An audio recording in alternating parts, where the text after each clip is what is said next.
Et bonjour à tous, c'est Olivier, j'espère que vous allez bien. Donc aujourd'hui, nous allons voir comment exploiter une VM qui vient de VulnHub et qui s'appelle Death Note. Forcément, petite VM en rapport avec le manga Death Note. Pour ceux qui ne connaissent pas, je vous le conseille. Pour moi, ça fait partie des mangas que je conseillerais même à des personnes qui n'ont jamais regardé en fait d'anime ou qui ne sont pas intéressés par ça, parce que vraiment c'est un manga vraiment exceptionnel. Voilà, ben allez, c'est parti. Alors, l'AVM est lancée, je l'ai lancé sur une autre de mes machines. J'ai récupéré son IP via un NetDiscover. Et première chose à faire, donc, on va récupérer l'IP et on va lancer un Nmap sur cette IP. Voilà. Donc, on peut voir qu'on a le port 22 et le port 80 d'ouvert. Donc, ce que l'on va faire, c'est qu'on va reprendre la commande précédente. On va passer le port 22 et le port 80 en lui demandant d'exécuter tous les scripts par défaut, la résolution des noms, la découverte de l'OS et tutti quanti. Et on va enregistrer ça dans un nmap.txt. Voilà, c'est fait. Donc effectivement, donc OpenSSH sur le port 22, un Apache sur le port 80, pas de title. Ok, ce n'est pas grave. Donc comme on a le port 80, effectivement, ce que l'on peut essayer de voir, c'est directement dans Firefox ce que ça donne. Ok, donc notre training, mais on a vu juste avant un petit please wait. Donc, et on est redirigé vers ce nom de domaine. Donc ce que l'on va faire, c'est que l'on va modifier notre fichier host, TVI, et on va rajouter la ligne ici. Donc c'est 192.168.2.55 et le nom de domaine deathnote.vuln. Voilà. Et on peut vérifier. Très bien. Donc on atterrit sur un site WordPress. Avant d'analyser ce site, ce que l'on peut faire, c'est on va prendre ça et on va lancer un GoBuster pour faire de l'énumération. Donc voilà, la commande a été lancée déjà auparavant. On va le faire déjà sur la base du site. Voir ce qu'il nous retourne. On a un manuel. Il y a quoi dedans? Ok, un manuel Apache, on s'en fiche.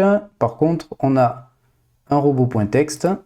Quand on l'ouvre, on s'aperçoit ici qu'il y a marqué qu'il y a un indice important dans un slash important, .jpeg, et on demande à Ryuk de l'effacer.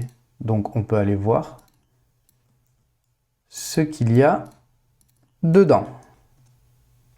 Voilà, cannot be displayed. Alors, le navigateur ne peut pas afficher le JPEG, donc ce qu'on va faire, c'est qu'on va la récupérer.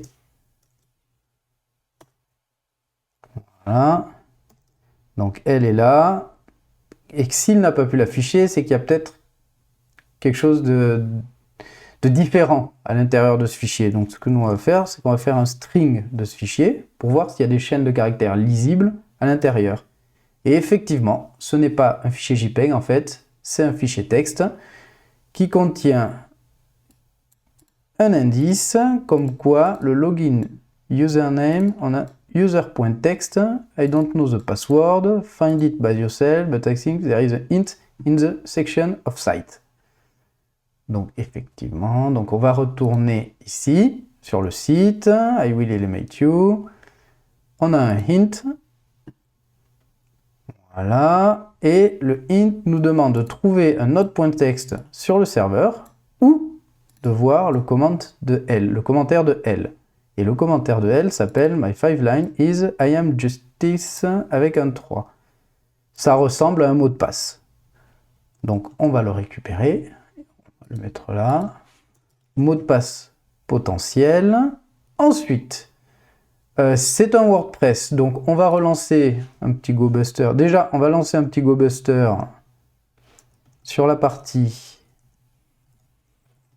WordPress pour voir ce qu'il y a. Voilà, donc on a la page admin, une page include, une page content. Et ce que l'on peut faire aussi, vu que c'est un WordPress, c'est un WP scan pour faire de l'énumération WordPress.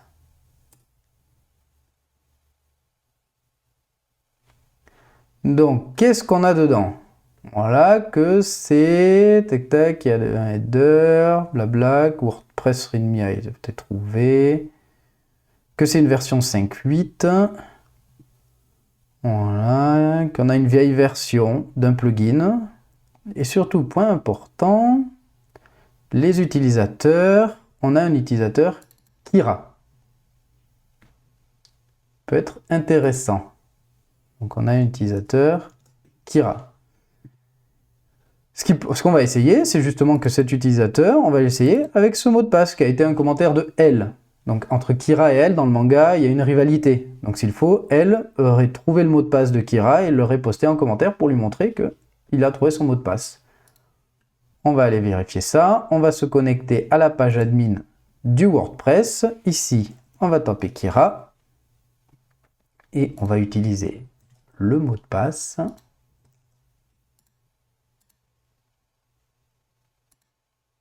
Et ça passe. On est dans la partie admin du WordPress. Alors, ici, plusieurs façons d'atteindre un shell sur la machine. La première, si on se réfère au message que l'on avait trouvé sur le site, là dans le int, où il demande un autre point de texte sur le serveur, on va aller le chercher. Et donc si on va dans Média, on voit qu'ici, il y a un autre point de texte. On va le récupérer chez nous. Voilà. Si on regarde notre point de texte, on a différents mots de passe. Ça, c'est le premier. Donc on pourrait faire un brute force sur du SSH avec Hydra.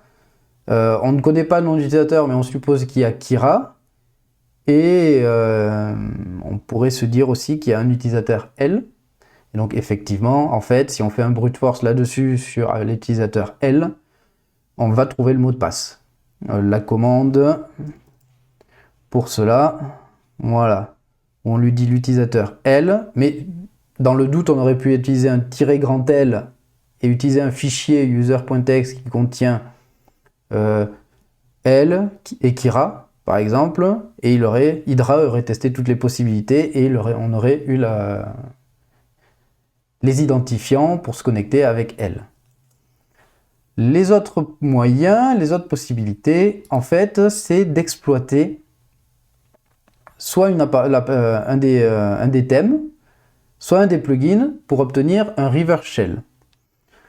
Via l'apparence, par exemple, si je vais dans Theme Editor, ce que l'on fait habituellement, c'est qu'on ouvre la page 404 et ici, on met un reverse shell. Le problème, je crois que si je ne me trompe pas, ici, on n'a pas le droit.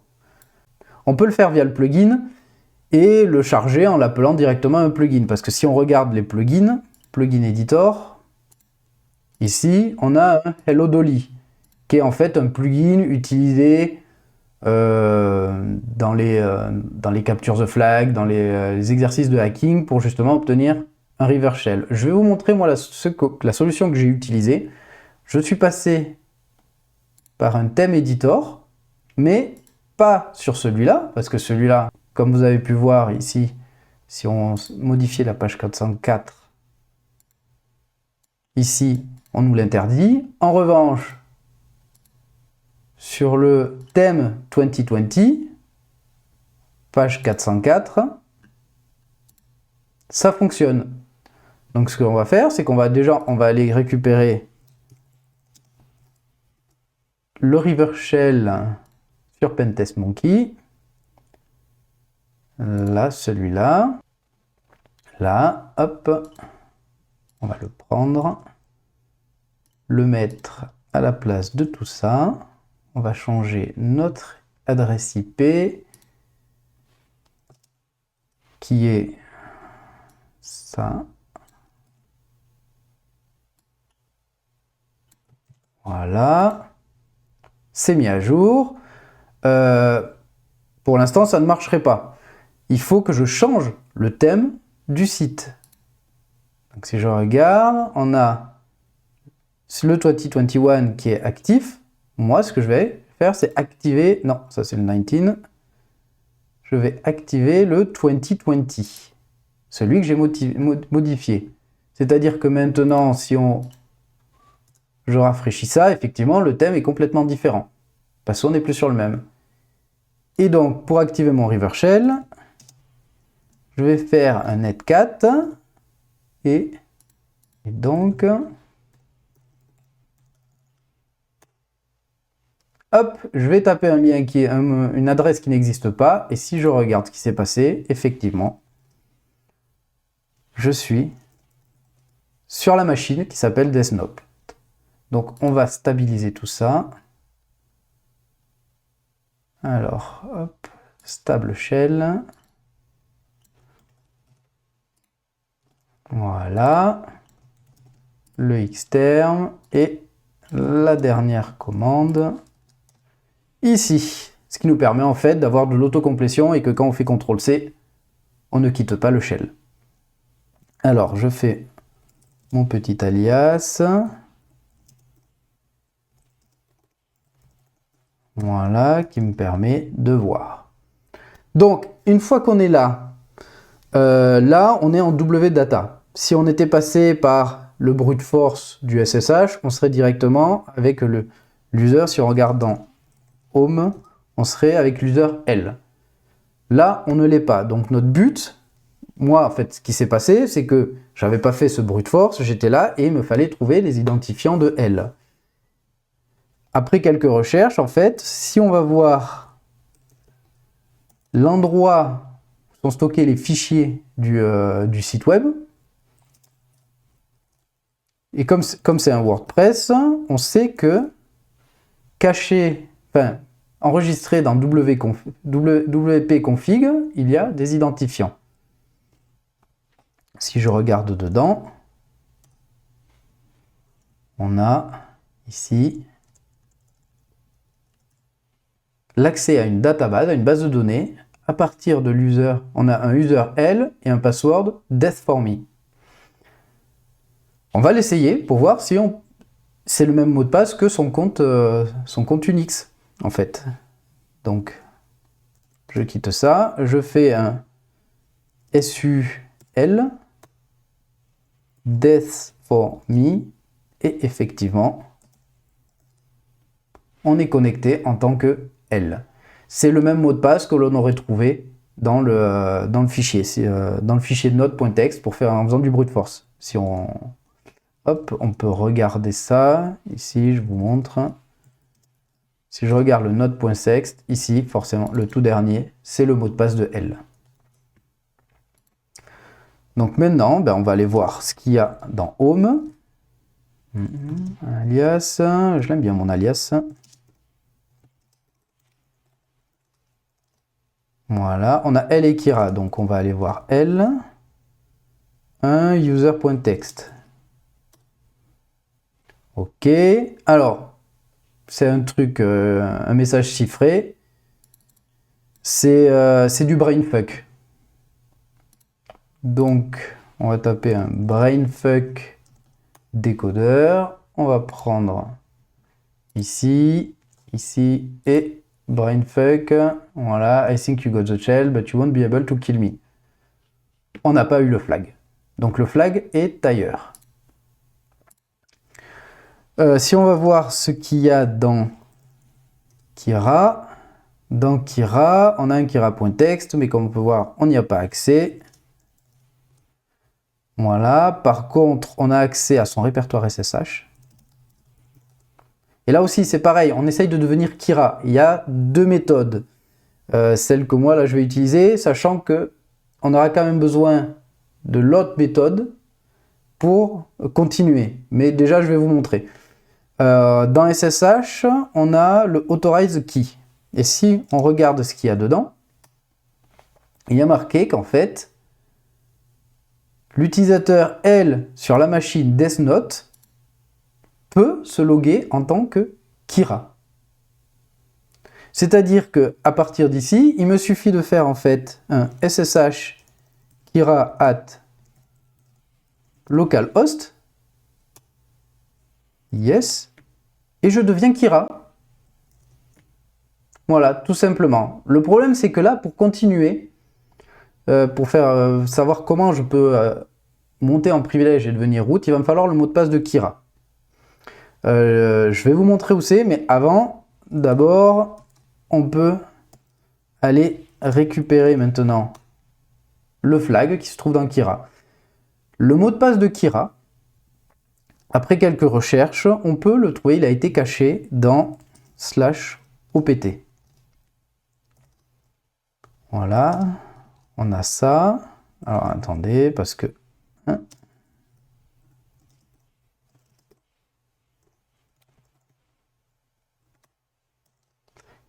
donc dans OPT, on a un répertoire qui s'appelle L et qui contient deux répertoires. Un premier qui s'appelle Kira Case avec un fichier case file où à l'intérieur, voilà un petit message, blablabla, où à la fin il nous dit on a trouvé quelque chose d'intéressant dans Fake Notebook Rule Folder, celui qui est juste avant. Et à l'intérieur, donc on a un case.wave et un int. Donc si je regarde ce qu'il y a dans int, il nous demande d'utiliser Cyberchef. Pourquoi? Parce que tout simplement, en fait, je crois que la commande string n'existe pas, mais si on fait un cat du case, si c'était un wave, on aurait des caractères complètement bizarres. Mais comme le fichier JPEG de tout à l'heure, ce n'est pas un wave, c'est un fichier texte. Et à l'intérieur, on se retrouve avec un message chiffré. Donc on va aller utiliser Cyberchef comme on nous l'a préconisé. Hop, si je mets le magique, on peut voir que le mot de passe de Kira, c'est Kira is evil. Je peux zoomer? Ouais, Kira is evil. Donc, on retourne là. On essaye un sudo-l pour voir ce que j'ai le droit de faire avec la commande sudo. On nous demande le mot de passe Kira is evil. Ça passe, c'est le bon mot de passe de Kira. Et on peut voir qu'en fait, Kira a accès à tout en sudo sans... Voilà, a le droit à tout, d'exécuter tout en sudo. Donc techniquement, si je fais sudo su, je deviens root. Et voilà. Il n'y a plus qu'à aller dans root et de faire un cat du root.txt pour que ce soit fini. Voilà. And share this in, follow on Twitter. Voilà, petit message. Et on est devenu root de la machine. Voilà. Donc voilà. Petite machine, voilà, avec donc différents petits trucs à faire. Au tout début, plusieurs façons en fait de pénétrer la machine. La première avec Hydra, voilà, de faire un brute force avec Hydra. Dans le content, c'est vrai que je ne voulais pas montrer, mais dans les contents du site, on a trouvé le node.txt avec les isobotas, mais il y a aussi un user.txt de caché dessus. Donc les utiliser pour faire du brute force. Le problème c'est que voilà, ces deux fichiers ne sont pas énormes, mais ça peut prendre du temps. Donc autre solution que moi, à laquelle j'étais arrivé la première fois en fait, c'est en fait une fois qu'on est rentré dans la partie admin du WordPress, c'est d'exploiter, de provoquer un reverse shell en changeant le contenu soit du thème, soit d'un plugin. Voilà, et deuxième partie un peu pénible dans le sens où il fallait obligatoirement trouver le mot de passe de Kira dans OPT. Voilà, et après on s'aperçoit que avec sudo on peut devenir root. Voilà, j'espère que ça vous a plu et je vous dis à très bientôt. Tchuss!